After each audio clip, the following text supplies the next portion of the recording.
ایک بچی کہتی ہے کہ میں عالمہ بننا چاہتی ہوں، لیکن شیطان میرے دل میں شہرت اور عزت کا خیال ڈال دیتا ہے تو میں ڈر جاتی ہوں۔ یعنی میں سوچتی ہوں جب میں عالمہ بن گئی، اگر معروف ہو گئی، مشہور، تو ریاکاری آئے گی اور پھر میں کہیں میری آخرت برباد نہ ہو جائے۔ دیکھیں، ایسی تمام بچیوں کو میں عرض کرتا ہوں، ایسے بچے بھی جو کسی علمی معاملے کو سیکھنے کی وجہ سے بعد میں خوف کا شکار ہوں۔ علم آپ کو صرف ظاہری طور پر کردار کو بہتر بنانے یا آپ کی ظاہری شخصیت کو بہتر بنانے کی تعلیم نہیں دیتا، بلکہ آپ کے باطن کو بھی سنوارتا ہے، بشرطے کہ ہمارے سلیبس میں ایسی چیز رکھی ہو۔ اور میں انتہائی معذرت کے ساتھ یہ گزارش کرتا ہوں کہ ہمارے دینی اداروں میں بھی باطنی تربیت کے لیے علیحدہ سے کوئی بک نہیں رکھی گئی ہے۔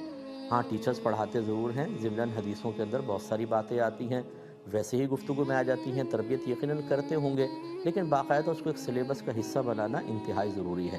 تو جب آپ علم دین سیکھیں گی اور واقعی ایسے ادارے سے یا ایسی کتابیں بھی آپ ساتھ میں پڑھ لیں گی جس میں باطنی گناہوں کی نشاندہی کی گئی ہوگی، ان کی پوری توضیح تشریح آپ پڑھیں گی، پھر اگر آپ کے اندر ایک بیماری پیدا ہو رہی ہے تو علاج کے مؤثر طریقے بھی لکھے ہوں گے، تو بے فکر رہیں، انشاءاللہ آپ محفوظ رہیں گی۔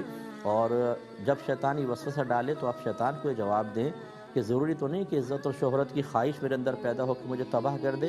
یہ بھی ہو سکتا ہے کہ جب میں جاہلہ سے عالمہ بننے کی طرف آؤں تو اللہ تبارک و تعالیٰ کی رحمت میری حفاظت کرے، اور میں چاہے عزت شہرت بھی ملے یا نہ ملے، میں اللہ کی رضا کے لیے کام کرتی رہوں، کیونکہ جتنے مشہور لوگ کام کر رہے ہیں کیا سب شہرت کے لیے کر رہے ہوتے ہیں؟ سب عزت کے لیے کر رہے ہوتے ہیں؟ ہزارہا مخلص ہم نے لوگوں کو دیکھا ہے، تو گھبرائیں نہیں۔ اور میرا مشورہ یہ ہوگا، آپ میری کتاب قرب الہی لیں، یہ بیسٹ بک ہے۔ اس کے اندر انشاءاللہ اگر اس کو آپ کوئی بھی طالب علم ہو اس کو اپنی پڑھائی کے ساتھ ساتھ زیر مطالعہ رکھے، انشاءاللہ روحانی اور باطنی اور کردار اور اخلاق کے اعتبار سے تربیت کے لیے ایک بہترین کتاب پائیں گے۔